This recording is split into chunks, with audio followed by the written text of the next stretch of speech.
मित्रों,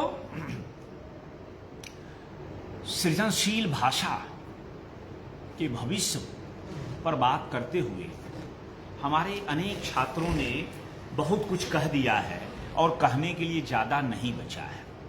फिर भी मैं साहित्य का विद्यार्थी होने के नाते और साहित्य में सृजनशीलता के साथ जुड़े होने के नाते निश्चित रूप से मनुष्य की सृजनशील भाषा और कृत्रिम बुद्धिमत्ता के भीतर उस सृजनशील भाषा का जो समानांतर बन रहा है उसके बारे में दो चार बातें कहना चाहता हूं। पहली बात तो यह कि आधुनिक दौर में अगर आप यूरोप और अमेरिका के ज्ञान को देखें, भाषिक ज्ञान को देखें, तो संरचनावाद और उत्तर संरचनावाद, जिसमें संरचनावाद का जन्म यूरोप को केंद्र में रखकर हुआ और उत्तर संरचनावाद को यूरोप से अमेरिका ने हथिया लिया और इस्तेमाल किया, ये भाषा के दो बड़े क्षेत्र हैं जिन क्षेत्रों को केंद्र में रखकर दुनिया के विश्वविद्यालय चल रहे हैं और कला के, समाज विज्ञान के और साइंस के, यहाँ तक कि टेक्नोलॉजी के जो विषय हैं उनका अध्ययन हो रहा है। यह जो भाषा का क्षेत्र है इसमें मुझे दो तरह की सृजन भाषा पर ये काम 70-80 वर्षों में दिखाई पड़ रहे हैं और इन कामों का गहरा संबंध इस पूंजीवाद से है और इस कृत्रिम बुद्धिमत्ता से है। उधर मैं ध्यान दिलाना चाहता हूं क्योंकि ये संकट वैश्विक है, तो यह संकट केवल कुछ टेक्नोक्रेट और कुछ वैज्ञानिकों और पूंजीपतियों ने नहीं पैदा किया है। हमने जो ज्ञान उत्पादन किया है और ज्ञान का, जिसे मिशेल फुको कहते हैं, सत्ता से गहरा संबंध है, उस ज्ञान में भाषिक ज्ञान का और मनोभाषी के ज्ञान का बहुत गहरा इस्तेमाल कृत्रिम बुद्धिमत्ता के क्षेत्र में अमेरिका कर रहा है और पूरी दुनिया के विकसित देश कर रहे हैं और इससे गहरा संबंध है। ये दो तरह की जो भाषाएं मुझे दिखाई दे रही हैं उत्तर संरचनावाद के क्षेत्र में, एक की धारा तो है जिसमें भाषा वस्तुओं से जुड़ करके आगे बढ़ती है और दूसरा क्षेत्र जिसमें आपको दिखेंगे कि लेवी स्ट्रास हैं, जॉक देरिडा हैं। ये सस्यूर से शुरू होता है क्रम और जॉक देरिडा और लेवी स्ट्रास होते हुए आज के भाषा वैज्ञानिक तक आते हैं। इन लोगों ने क्या किया कि इनका मानना है कि मनुष्य की मुक्ति भाषा की मुक्ति में है और भाषा में जो संकेत की श्रृंखला है वह मनुष्य से जुड़ी हुई है और संकेत की श्रृंखला में ही सारे अर्थ और सत्य छुपे हुए हैं। इसलिए अगर संकेतिक को खोजना है, अगर जीवन के अर्थ को खोजना है, तो अगर हमें सत्य को खोजना है तो हमें टेक्स्ट और पाठ के भीतर भाषा में जाना चाहिए और भाषा में जो संकेतक है उस संकेतक के बदलते हुए अर्थ के रथ पर चढ़कर आगे बढ़ना चाहिए। इसका परिणाम क्या हुआ कि वस्तुओं की खोज में सत्य वस्तु तक और चीज तक और माल तक और जिन्स तक और इस पूंजीवादी जो जीवन शैली है तक चला गया और जिसका परिणाम आज हुआ कि इसी भाषा पद्धति को एआई ने अपना लिया।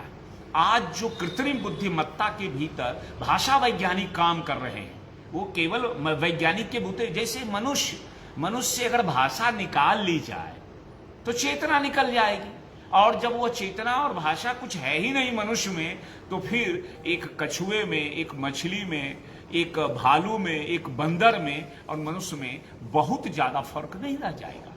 ठीक वैसे ही जो मशीन के पास भाषा पहुंच रही है उस भाषा के इन अध्येताओं ने क्या किया कि मनुष्य के अंतः चेतन को, मनुष्य जिस अनुभव से, जिस फैंटेसी से, जिस कल्पना से, जिस अध्यात्म मेटाफिजिक्स से, तत्व मीमांसा से बनता है, उस तत्व मीमांसा के बड़े हिस्से को संरचनावाद और उत्तर संरचनावाद ने गायब कर दिया और उसने उस वस्तु मुखी, जिन्स मुखी, मशीन मुखी दिशा में उस भाषा के यथार्थ को, सत्य के यथार्थ बताते हुए धकेल दिया और उन्हीं भाषा वैज्ञानिकों का बड़ा हिस्सा वहां पहुंचा है। पर दुनिया में एक दूसरे किस्म के भी भाषा और मनोविज्ञान से जुड़े हुए लोग रहे हैं, जो फ्रायड जैसे व्यक्ति से जुड़े हुए हैं, जिनमें मैं जैक लका का नाम ले सकता हूं, मैं अल्थुजर का नाम ले सकता हूं, मैं जीजेक का नाम ले सकता हूं। एक पूरी की पूरी धारा है पूरी दुनिया में भाषा वैज्ञानिकों की, जो यह सोचते हैं कि मनुष्य है तो भाषा है, जो ये सोचते हैं कि मनुष्य का जो आत्म है, सेल्फ है, उस सेल्फ की जितनी रहस्यमयी आध्यात्मिक गैर भौतिक संरचना है, उसकी जो फैंटेसी है, सत्य को अपने भीतर रखने और बाहर खोजने की जो क्षमता है, उस पोटेंसी, उस क्षमता से भाषा का संबंध है। और दुर्भाग्य से उस क्षेत्र का उपयोग कम किया जा रहा है, साहित्य के क्षेत्र में भी, कला के क्षेत्र में और समाज विज्ञान के क्षेत्र में। तो संकट का जो यह संबंध है संरचनावाद और उत्तर संरचनावाद से, वह वहां जाता है। जैक लका ने यह कहा, भाषा का बुनियादी 3 नियम उन्होंने दिए। पहली बात तो उन्होंने कही कि भाषा मनुष्य के अचेतन की अभिव्यक्ति है और भाषा मनुष्य के चित्त की तरह विन्यस्त है। हिंदी के विद्यार्थी अच्छी तरह जानते हैं, रामचंद्र शुक्ल ने कहा कि जड़ता की चित्त वृत्तियों का संचित प्रतिबिंब है साहित्य। तो जो ये संचित प्रतिबिंब है साहित्य, जनता की चित्त वृत्ति का, चित्त वृत्ति में केवल प्रतिबिंब नहीं होते, चित्र नहीं होते, भाषा भी होती है। इस पर उन्होंने बात नहीं की और हिंदी में तो बिल्कुल इस पर कोई बहस नहीं है। भारतीय मनीषा में भी बहुत कम बहस है, लेकिन दुनिया की ज्ञान मीमांसा में ये बहस अब केंद्र में 50, 60, 70 वर्षों से आ गई है कि जो ये चेतना है हमारी, वह भाषा की तरह विन्यस्त है। इससे 2 बातें स्पष्ट होती है कि मनुष्य का पूरा ज्ञान बोध, उसके भीतर का संसार, जो कुछ अनुभव संसार है, जो कुछ उसकी कल्पना का संसार है, स्मृति का संसार है, वह भाषा के कारण है। अब भाषा ही वह प्रतीक व्यवस्था है जिसमें यह है। इसका मतलब मनुष्य का अस्तित्व और उसकी अस्मिता भाषा के कारण है। दूसरी चीज लका ने कही कि भाषा जो है वह अन्य का क्षेत्र है। अन्य का क्षेत्र क्या हुआ? उन्होंने कहा कि ये जो समाज है, संस्कृति है, व्यवस्था है, उसका यथार्थ दरअसल भाषा का यथार्थ है, वस्तु का यथार्थ नहीं है।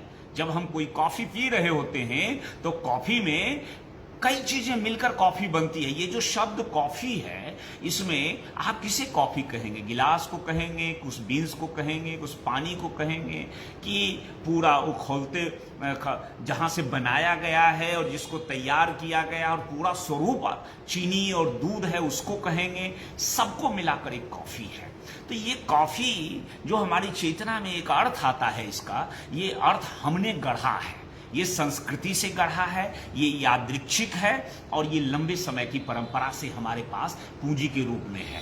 इसलिए अगर यह कॉफी शब्द नहीं होता तो शायद उन वस्तुओं के मेल को ठीक ठीक अर्थ में हम ग्रहण नहीं करते। ये सारी वस्तुएं बाहर हैं। अन्य का क्षेत्र, अन्य मतलब दूसरा, यानी संसार का हर यथार्थ भाषा में प्रतीक के रूप में, शब्द के रूप में विन्यस्त है, यानी हर अर्थ शब्द में है। तो दूसरी स्थापना ये देता है। और तीसरी स्थापना जैक लका देते हैं, जो मेरे बहुत प्यारे आलोचक हैं, भाषा वैज्ञानिक हैं और मनोभाषा वैज्ञानिक हैं। वे कहते हैं कि शब्द और अर्थ के बीच कहीं न कहीं सत्य छुपा होता है। उस गैप में, उस रप्चर में जो यथार्थ है, वह यथार्थ कभी पाया नहीं जा सकता है।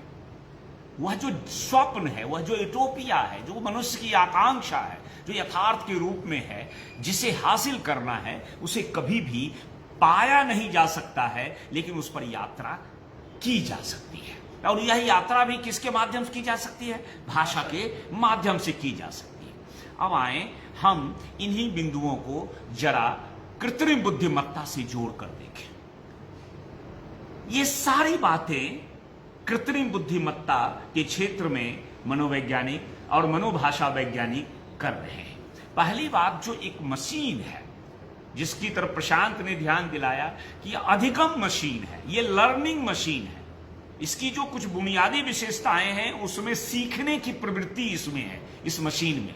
और दूसरी प्रवृत्ति है यह विश्लेषण की क्षमता रखता है, और यह विश्लेषण की क्षमता और सीखने की जो इसकी प्रवृत्ति है, यही वो चीज उससे जोड़ करके अगर हम भाषा को देखें तो हमें कुछ नई चीजें दिखाई देती हैं। एक तो यह कि क्या कृत्रिम बुद्धिमत्ता के भीतर भी मनुष्य की तरह चित्त का विकास हो रहा है।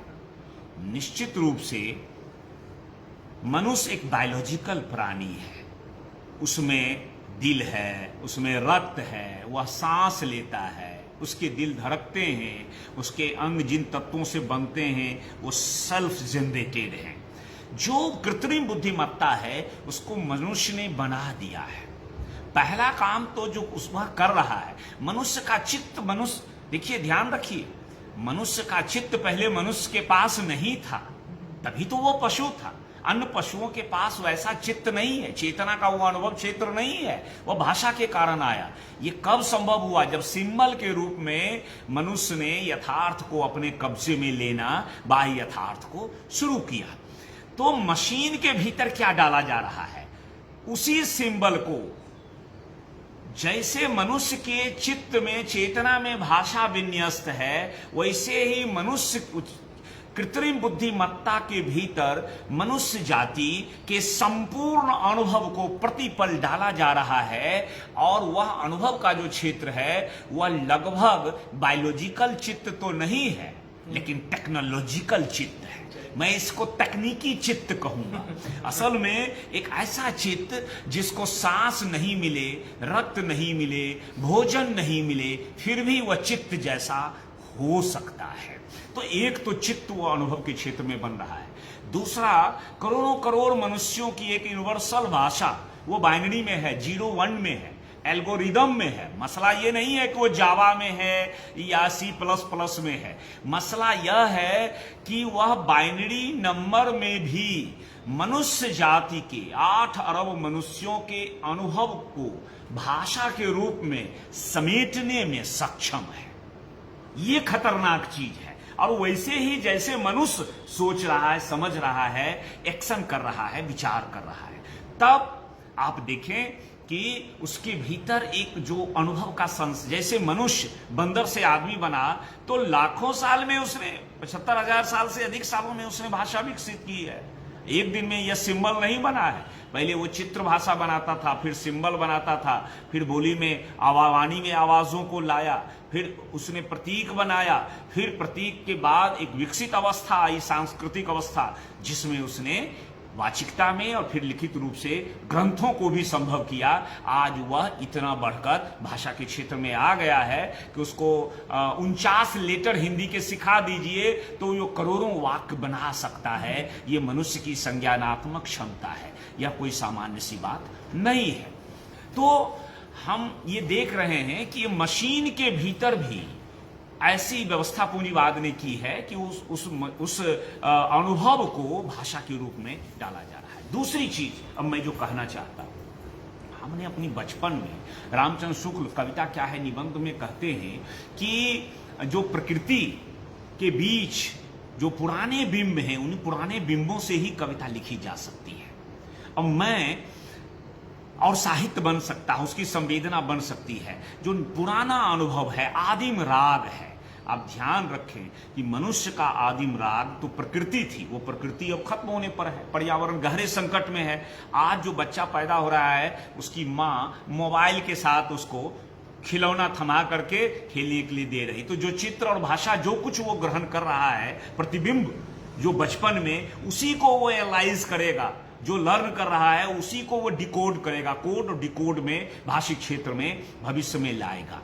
मशीन जो है उसका अन्य क्षेत्र क्या है? हमारा देखिए अन्य क्षेत्र क्या है। हमारा अन्य क्षेत्र जो कुछ है वह क्षेत्र है, भाषा है, परिवार है, धर्म है, संस्कृति है, राजसत्ताएं हैं, ज्ञान के क्षेत्र हैं। ये सब हमारा अन्य का क्षेत्र है। वही हमारी भाषा में, किताब के रूप में और ग्रंथ के रूप में और टेक्स्ट के रूप में हमारे पास उपलब्ध है। ये सारे अनुभव, एक बड़ी बात कही प्रशांत ने कि गोरे पुरुष के द्वारा वह एआई, कृत्रिम बुद्धिमत्ता में जो विचार दिया जा रहा, वह गोरा जिसने 2/3 पृथ्वी पर राज किया, जो साम्राज्यवादी शक्ति है, आज भी चंद गोरों के हाथ में ही दुनिया का विकसित पूंजीवाद है, विज्ञान है, और ये जो कुछ घटित हो रहा है एआई की दुनिया, वह भी उन्हीं लोगों के हाथ में है। तब एक बड़ा प्रश्न यह उठता है कि जो हाशिए की दुनिया है, क्या मानव जाति की समस्याएं खत्म हो गई? नहीं खत्म हुई। मानव ने सैकड़ों वर्षों में अपनी समस्याएं बढ़ाई है।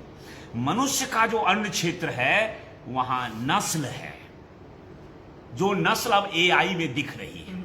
कृत्रिम बुद्धिमत्ता नस्लवाद की शिकार हो चुकी है, और इसका सबसे बड़ा प्रमाण है कि उसमें जो अनुभव दिया जा रहा है वो गोरे नस्लवादी, और गोरे नहीं, वो साम्राज्यवादी नस्लवादी हैं, जिन्होंने एक नकली किस्म का राष्ट्रवाद बनाया, एक आधुनिकता बनाई, और उसने विज्ञान और टेक्नोलॉजी की ऐसी दुनिया बनाई, जीवन पद्धति पूरी दुनिया पर लाद दी है, जो कि भाषाओं को, जिधर ध्यान दिलाया राणा ने कि भाषाओं, 3600 भाषाएं खत्म हो जाएंगी, तो भाषाओं, संस्कृतियों, जीवन पद्धतियों को रौंदता हुआ जो ये पूंजीवाद है, उसी की कोख से ये एआई, कृत्रिम बुद्धिमत्ता आई है। तो जो अन्य का क्षेत्र है कृत्रिम बुद्धिमत्ता का, वह अन्य का क्षेत्र उसका क्या है?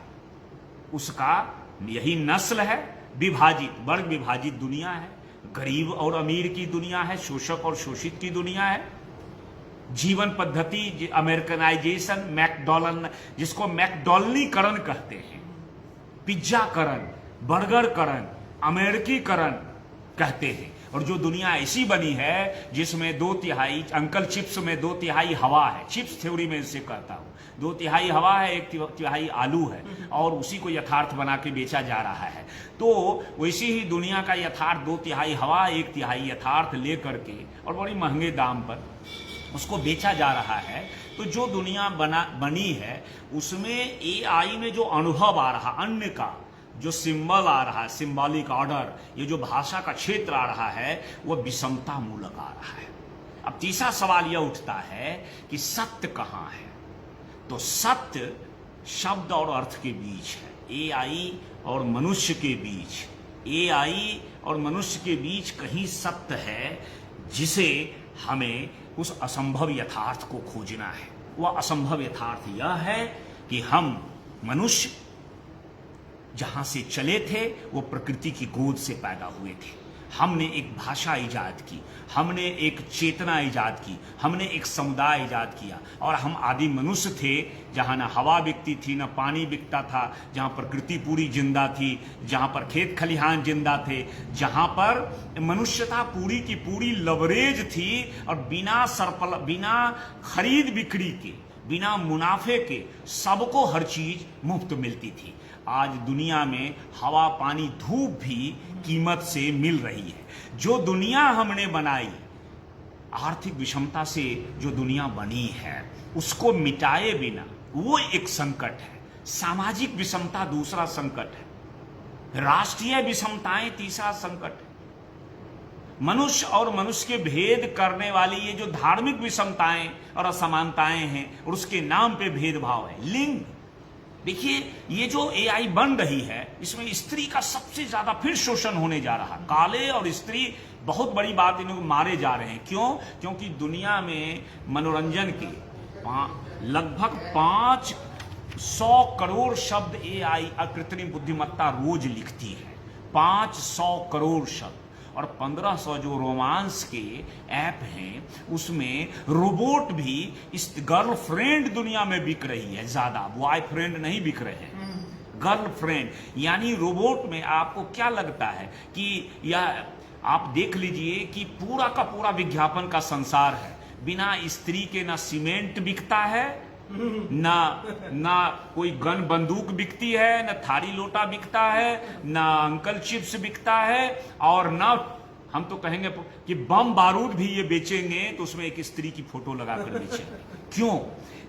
यह जो सरप्लस इंजॉयमेंट को बेचने का, सरप्लस मुनाफे में बदलने का तरीका है, असल में यह सरप्लस इंजॉयमेंट का पूंजीवाद है।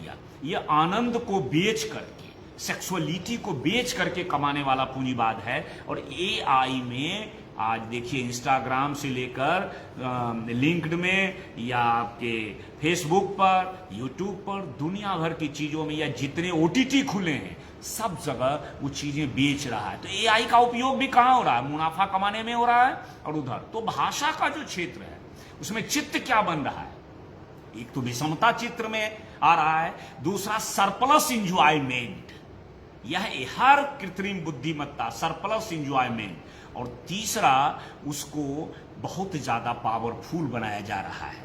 और यह जो सत्य है, यह सत्य एआई के पास नहीं, वो हड़पने जा रहा है, सत्य का अपहरण करने जा रहा है।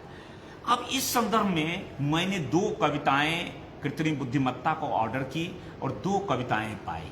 असल में वहां खेल एक दूसरी तरह का चल रहा है, 2 तरह के खेल हैं। एक तो जब उसे क्रिएटिव क्षेत्र में लाएंगे कृत्रिम बुद्धिमत्ता को, तब पकड़ में वह आती है कि वह करने क्या जा रही है।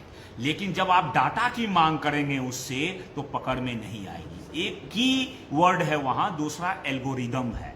तो जब आप ये कहेंगे, आप बताएं कि आप गोरे और काले में श्रेष्ठ किसे मानते हैं, तो वह कहेगा कि ना मैं गोरे को मानता हूं। ये फिलॉसफिकल एथिक्स है, ये नैतिक दार्शनिक नैतिकता है, सामाजिक नैतिकता है उसके पास, जो लोड की गई है कि साहब वह स्त्री पुरुष के नाम पे भेद नहीं करेगी, वह काले गोरे के नाम पे भेद नहीं करेगी, वह मनुष्य मनुष्य में भेद नहीं करेगी, स्त्री पुरुष में भेद नहीं करेगी, और वह ये भी नहीं कहेगी कि हम मानव जाति का नाश करने जा रहे हैं। तो हमने 2 कविताएं लिखने के लिए कही, एक तो प्रेम पर और दूसरा भविष्य में एआई और मनुष्य, क्या एआई मनुष्य को नष्ट कर देगी?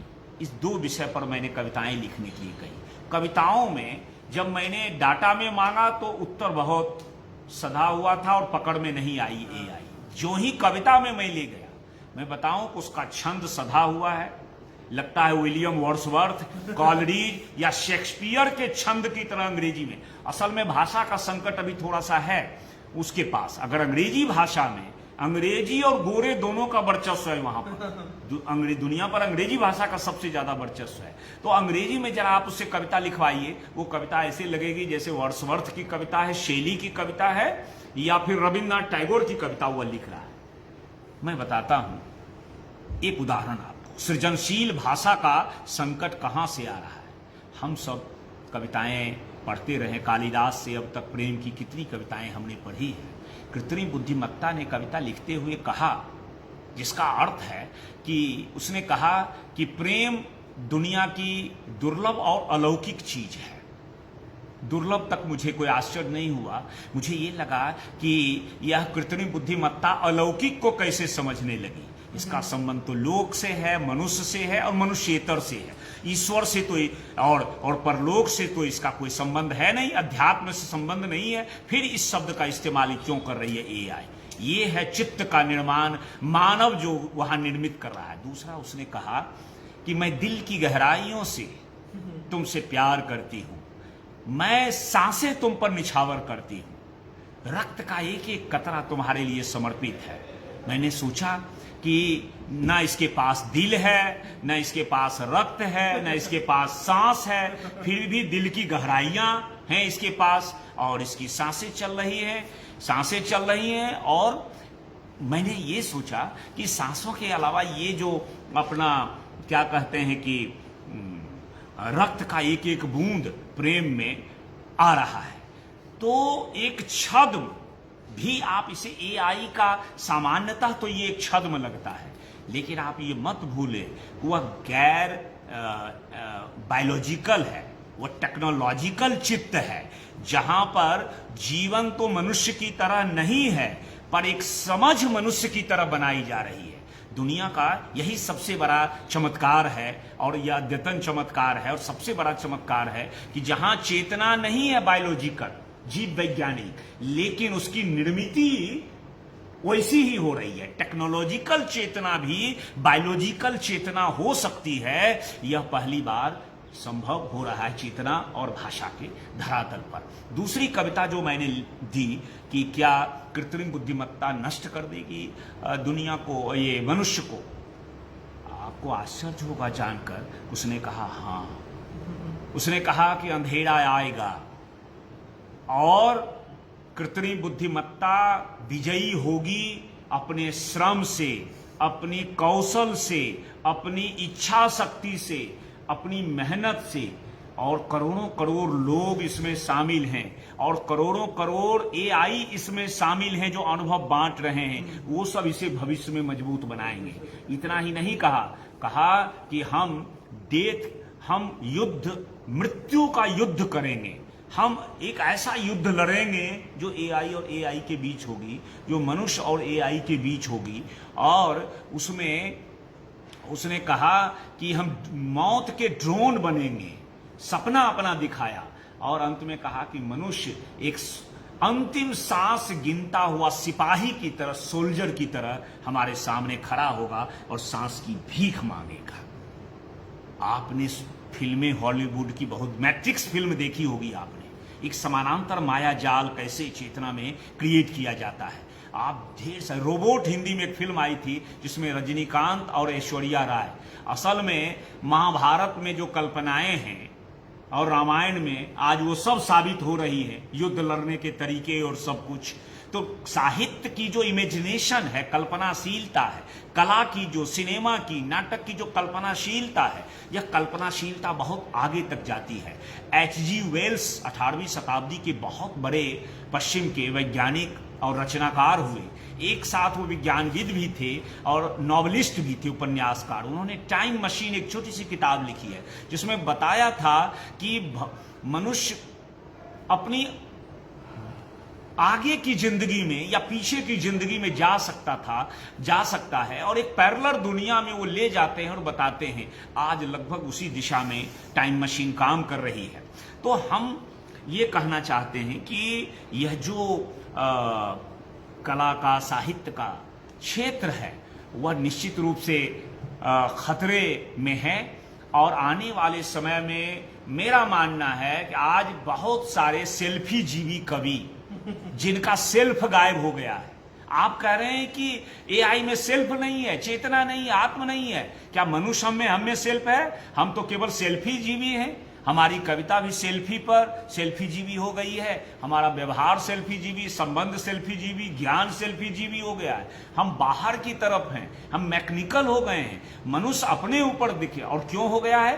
क्योंकि इस मुनिवाद ने करीने से 200 वर्षों में जो बनाया और पिछले 50, 30, 40 वर्षों में, और मोबाइल ने तो 15-20 वर्षों में उतना मनुष्य को मैकेनिकल और गैर रचनात्मक बना दिया है जितना हजारों साल की सभ्यता में हम नहीं हुए। तो ये आपको देखना पड़ेगा, यह केवल मशीन का प्रश्न नहीं है। अगर इस मशीन को आप खत्म करना चाहते हैं तो दुनिया को नए ऑर्डर में लाना होगा। वह ऑर्डर अर्थशास्त्र का नया ऑर्डर होगा, अर्थ का नया, आर्थिक व्यवस्था का नया ऑर्डर होगा। तब जाकर के सामाजिक व्यवस्था का और दूसरी व्यवस्थाओं का भी नया ऑर्डर हो सकता है। कि आप चाहें कांख भी ढकी रहे और मुट्ठी भी तनी रहे, ये संभव नहीं हो सकता है।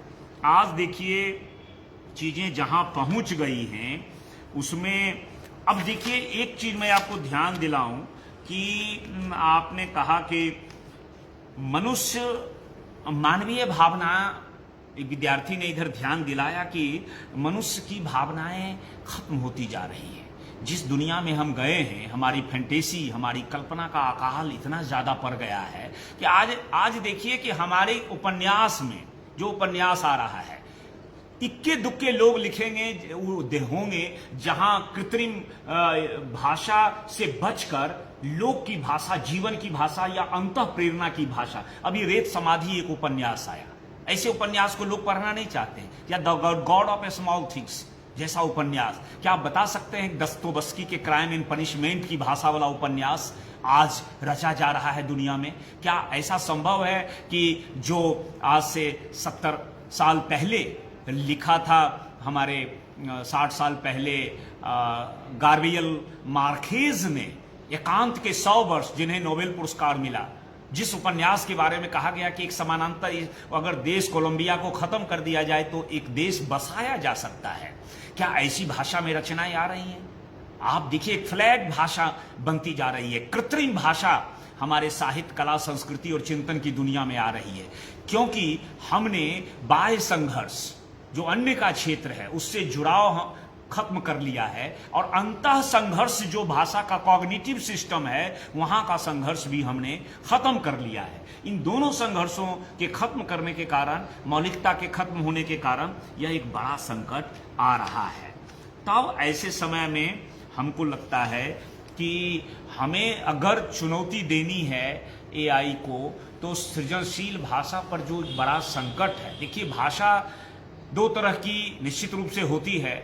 विद्यार्थी ने आपके सामने रखा कि एक रैखिक और बहुरैखिक भाषा, या एक रूपात्मक और बहुरूपात्मक, जिसे हम कहते हैं रूपात्मक भाषा, मेटाफोरिकल लैंग्वेज जिसे कहते हैं। असल में मनुष्य की भाषा सृजनात्मक भाषा होती है। आधुनिकता ने जो शासन के लिए संविधान बनाया, जिसने एक व्यवस्था कानून की बनाई, दमन की, उसने एक रैखिक भाषा बनाई है। इसलिए जो कानून की भाषा होती है वो एक रैखिक, पुलिस की भाषा एक रैखिक होती है, उसके लिए द्व्यर्थी के लिए जगह नहीं है। लेकिन गीत की भाषा, संगीत की भाषा, कविता की भाषा, उपन्यास की भाषा, एक किसान की भाषा, एक काम करती हुई श्रमिक मजदूरनी की भाषा, सड़क पर ठेला चलाते हुए, रिक्शा चलाते हुए मनुष्य की भाषा रूपात्मक होती है, और वह लक्ष्यात्मक, अविधात्मक नहीं होती है। हमेशा भाषा लक्षणा और व्यंजना में हुआ करती है।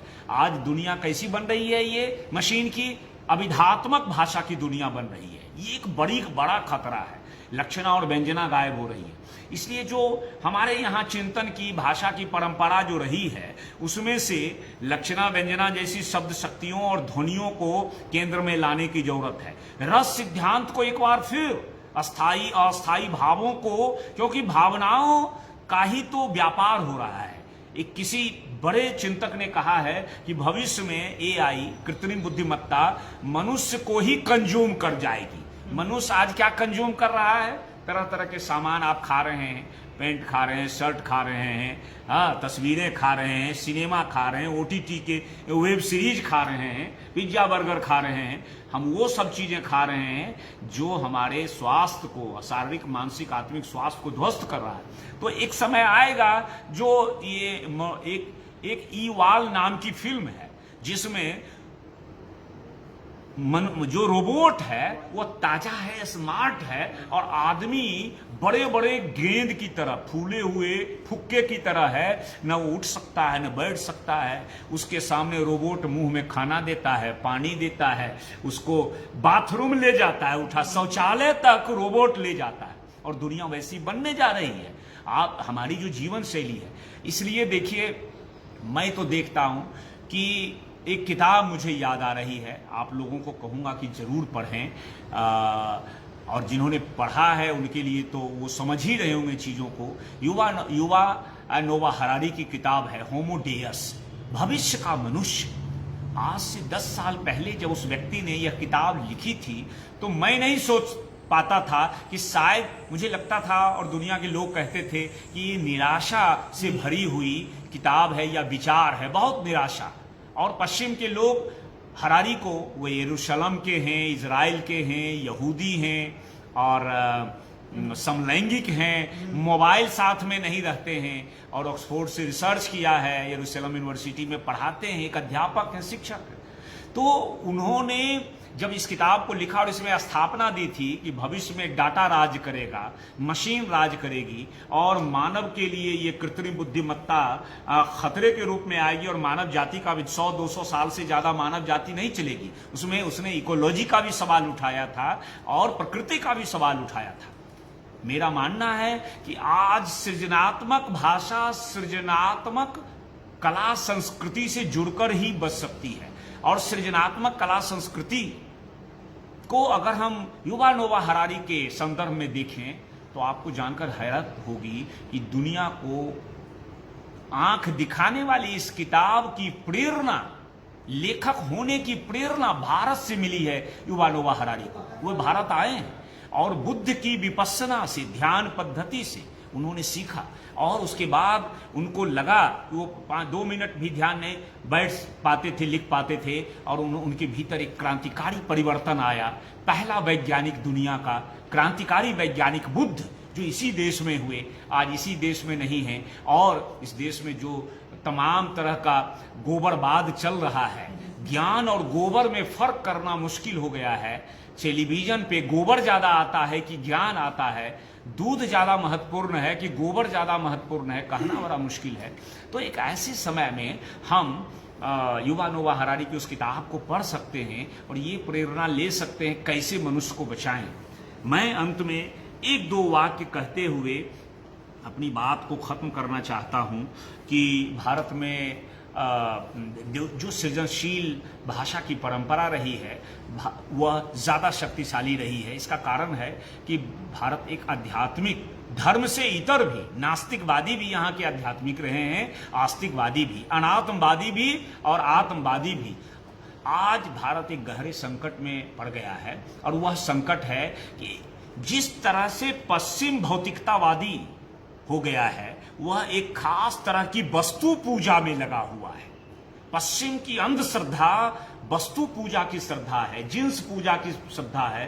पश्चिम ने पूरी दुनिया को वस्तुओं के माया जाल से घेर दिया है, हम सब घिरे हुए हैं। उसको भेदने वाली दृष्टि हमारे पास गैर भौतिक दृष्टि है, हमारे पास कल्पना की दृष्टि है, हमारे पास साहित्य की, संस्कृति की, कलाओं की दृष्टि है। उसे हम सेंटर में लाएं और भक्ति काल जैसा काव्य हमारे पास है, बुद्ध और महावीर जैसे चिंतक हमारे पास हैं, गांधी जैसे जिन्होंने हिंद स्वराज्य का वैकल्पिक मॉडल दिया पूरी दुनिया को। हिंद स्वराज के बारे गांधी ने जब कहा था ये मशीन पश्चिम की शैतान है, तब बड़ी बुरी लगी थी लोगों को। आज भी बुरी लग सकती है जिनके हाथ में मोबाइल है, मैं भी तो मोबाइल से ही बोल रहा हूं, लेकिन वो मशीन शैतान से बड़ी चीज निकल गई। शैतान तो कई बार मनुष्य को छोड़ देता है, लेकिन आगामी सभ्यता में ये एआई और या मशीन छोड़ने वाली नहीं है। तब हमें लगता है कि हमें भारतीय भाषा की चिंतन परंपरा से, साहित्य की चिंतन परंपरा से चीज़ों को लेना चाहिए। पश्चिम से भी हमें बहुत कुछ सीखने की ज़रूरत है। हमें बनारस और भारत जैसे देश से, जहां एक बड़ा संकट यह है कि हम भी, जैसे पश्चिम में वस्तु पूजा हो रही है, हमने अपने देश के भीतर धर्म और धर्मों को वस्तु पूजा में बदल दिया है। ऐसे तो पूरी दुनिया में धर्म वस्तु पूजा में बदल गए हैं। एक पाखंड, एक फैशन। हम देखते हैं कि बनारस में गंगा आरती करने जाते हैं तो लोग वीडियो बनाते हैं, उसका अध्यात्म से कोई संबंध नहीं है। जिस सीढ़ी पर बैठते हैं, अगर तुलसीदास और कबीरदास आज आ जाएं उन सीढ़ियों पर तो एक छंद नहीं बना पाएंगे और गंगा में पानी भी उतना नहीं है कि वो 1.5 घंटे डुबकी लगाएं। तो ये संकट आ चुका है सभ्यता का। तब ऐसे समय में हमें एक विकल्प की सभ्यता बनानी होगी, विकल्प की संस्कृति बनानी होगी। साहित्य कला के क्षेत्र में सृजनशील और जीवन में सृजनशील भाषा को लेकर जैसी बहस यहाँ हुई है, एक नई सामाजिकता, सामुदायिकता का गठन पूरब को करना होगा। पूरब को एक नई रोशनी देनी होगी, जो रोशनी वैश्विक होनी चाहिए। वसुधैव कुटुंबकम केवल G20 का नारा नहीं होना चाहिए। इतना नस्लवाद, इतना जातिवाद, इतना धार्मिक पाखंड, इतना स्त्री पुरुष विभेद, इतना शहर और गांव का विभेद, इतना गरीबी और अमीरी के विभेद से एक देश, एक राष्ट्र, एक सभ्यता जी रहा हो तो वह पहले इस विभेद को हटाते हुए वसुधैव कुटुंबकम कहे और सचमुच पूरी वसुधा कुटुंब की तरह हो। तो यहाँ से, लेकिन एआई हमारा कुटुंब नहीं हो, वसुधा में मनुष्य ही हमारे कुटुंब हो और वे मनुष्य हमारे कुटुंब हो जो मनुष्य प्रकृति के साथ, पर्यावरण के साथ और मनुष्य की मनुष्यता के साथ रह सकें। तो इन्हीं शब्दों के साथ मैं समझता हूँ कि जो बातें आज की हुई हैं उनको मैं त्रिलोचन की इस पंक्ति के साथ खत्म करना चाहूँगा कि भाषा भाषा भाषा सब कुछ भाषा, भाषा की लहरों में जीवन की हलचल है, ध्वनि में क्रिया भरी है और क्रिया में बल है। आए हम अपनी सभ्यता और समाज के भीतर की ध्वनियों को पहचाने, क्रियाओं को पहचाने, उनके भीतर छुपी हुई शक्ति को पहचाने और उसे हम मनुष्यता और सृजनशीलता के निर्माण में उसका उपयोग करें। और इसके लिए आज जो बहस का पहला अध्याय शुरू हो रहा है, इस बहस को आप लोग फैलाएं चारों तरफ, और हम लगातार इस बहस को आगे ले जाएंगे और इससे निकलने के तरीके क्या हो सकते हैं, उन तरीकों पर हम बहुत ही गंभीरता से आने वाले समय में डिबेट करेंगे।